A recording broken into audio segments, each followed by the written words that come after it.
Hi, everybody. Today I want to chat to you not about plasma, but about the use of artificial intelligence by scientists and in science.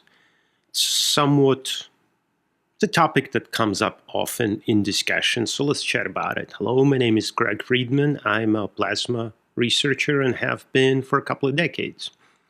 So, artificial intelligence in science.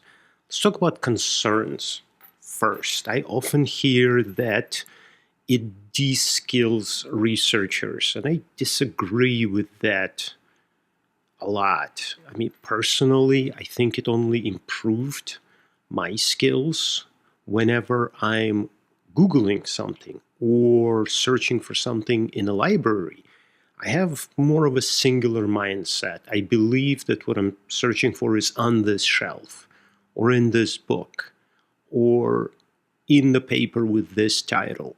AI is ignorant of all of that. It reads my specific requests and performs much more massive searches much faster. So it helps me set the direction and it helps me do that deeper, in my opinion. So is it de-skilling me? I don't think so, but I'm already skilled. So one needs to be more careful to use AI as a tool, not the answer. So don't just copy and paste what AI spat out at you. Use that to enhance your search, your research. There's another concern with hallucinations, citations in published papers that don't exist. Well, you shouldn't be putting citation in a paper that you haven't read. Or at least scanned for important information. I often cite papers because I saw a graph in the paper and I made some kind of assertion or conclusion based on that graph that I saw, but I have to have seen it. Yes, AI hallucinates sometimes, or I've seen it, in my case, make citations to papers that are just literally like a conference abstract that has no information in it.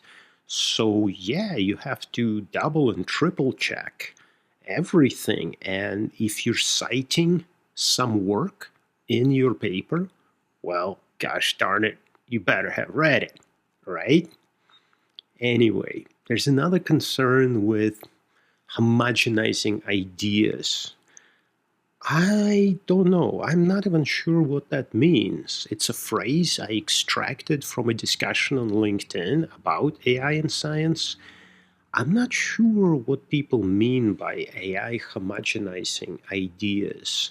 I think I very rarely take the first answer as the final answer. Again, I use AI tools as tools that help me find something in multiple steps. And I'll talk about it towards the end about the app that I built yesterday. My first one. Anyway, AI is also claimed to worsen the reproducibility crisis. Well, that's always been somewhat of an issue. Researchers, when they publish papers, they often exclude a lot of things like what were the environmental conditions in the room. Like you're describing what ingredients you put in a beaker, but you forget to tell me what the relative humidity in the room was, what the room temperature was. Was there any wind? What kind of a room is it? Are you in a barn with lots of different organic smells? And that's why the reaction worked. So frequently reproducing something from someone else's work is challenging. AI is claimed to worsen this, especially if researcher cut and pastes AI's output claiming it his own. Well, that is bad. You shouldn't do that. How to scan for that, I don't know. But I don't know of any solid, good scientists that do anything like that. So that's not much of a concern for me. Another big complaint about AI is it's flooding journals. I don't know. I mean, yeah, some jokes were published, sure, but I don't see that personally. I'm not a journal editor anymore. I was, and thank God I ended that side of my career way before AI started. I'm not sure the journals are truly flooded, and peer review process has been strained for decades, and how to fix that, I don't know, but that is a big challenge.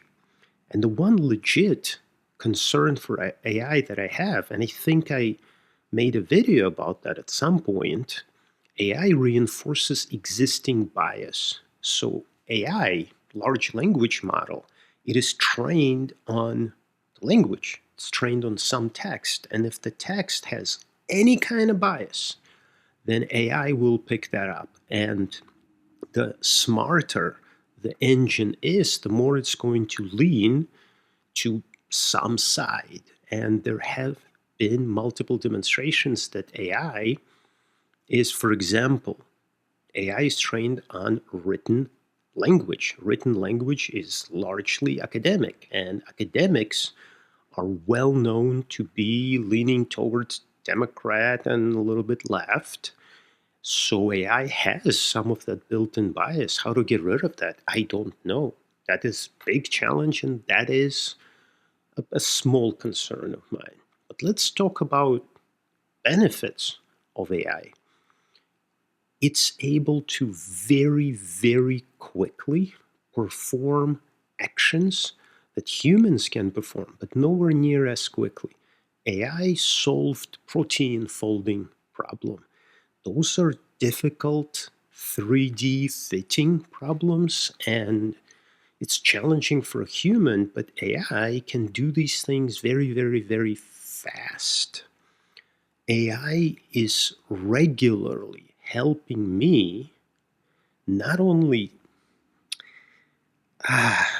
sometimes I read a sentence and get a totally wrong meaning. I missed a word, didn't say a word.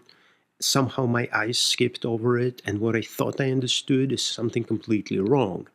And back and forth with AI helps me find things I didn't know I was looking for.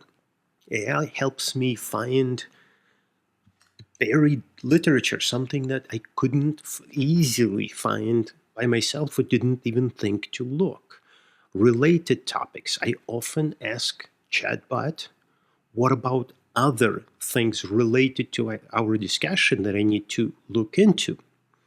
AI also is very inexpensive way to access research and access science. Previously, a decade ago, you had to have access to a library. It's difficult. When I left university, one of the biggest hurdles for me is I no longer had access to a university library, and it was nowhere near as easy to download and read scientific papers. AI makes this a lot easier, especially in the countries where this access is somehow restricted by financial means or otherwise. AI can also detect patterns that escape us. Maybe you see pattern in one graph, but what about thousands of repeated graphs? Can you see patterns between them? AI is able to do it at scale far beyond human. And the tools are already built in. So normally a decade ago, if you want to compare 1,000 graphs, well, you would write code to look at the graphs. Today, you can just load all of them into Claude, for example, and just say compare all of these within and in between. And AI is pretty good at catching errors. I often load, let's say I'm working on a paper, I will often load the whole paper into Claude and say, look for problems. Does this make sense? This is my paper. read the whole thing as a graduate student and a reviewer and see if some things are unclear, some things need further explanation. And in my experience, Claude or ChatGPT, they come up with a lot of very valuable suggestions. Sometimes I would be interested in AI's ideas, sometimes I would push back. So bottom line of that, I view AI as a tool, and I find it to be amazing. My work moves 10x what it used to, especially when it comes to very repetitive work like generating reports, generating summaries, trying to read through, 100-page long legal document. Just give me a summary. Should I sign this or should I send this to a lawyer before signing it? One issue, clear issue with AI versus academia. Academia still today is publish or perish. So publishing papers is rewarded. And when you're given a tool that lets you publish 10 more papers a year, 10 times easier, some researchers unfortunately take advantage of that. And that is a problem that should be solved possibly by removing those incentives. And finally, as promised, I vibe coded an app yesterday, and I wasn't intending to. I just asked Claude, hey, Claude, I have this idea for this. Basically, wife and I, we keep a list of restaurants that we visit, and we used shared Apple Notes to do that, and it's all messy and it's hard to search. So I asked Claude, could it build an app for us? And Claude started asking me questions back and forth. Is this personal? Are you going to sell it? Strongly pushed against trying to invest time and money into making this into a 99-cent app on Apple Store, because too much competition and this thing that I was asking it to make is too specific. Suggested I make it as this personal web app. I think it's called PWA. And 2 hours later, I had just 2 hours from a question of could you theoretically do this to a fully functioning app that my wife and I now use. It's an amazing tool. Lean into it. Don't be afraid of it. It's here. It's here. It's probably here to stay, and it's freaking awesome, and it's improving dramatically every month, if not every week. So anyway, AI in science, yes, there are some issues, but mostly there is a lot of awesomeness. Embrace it. I did. Anyway, I enjoyed recording this chat. If you have any questions, please post them down in the comment section, and I'll see you in the next one. Peace.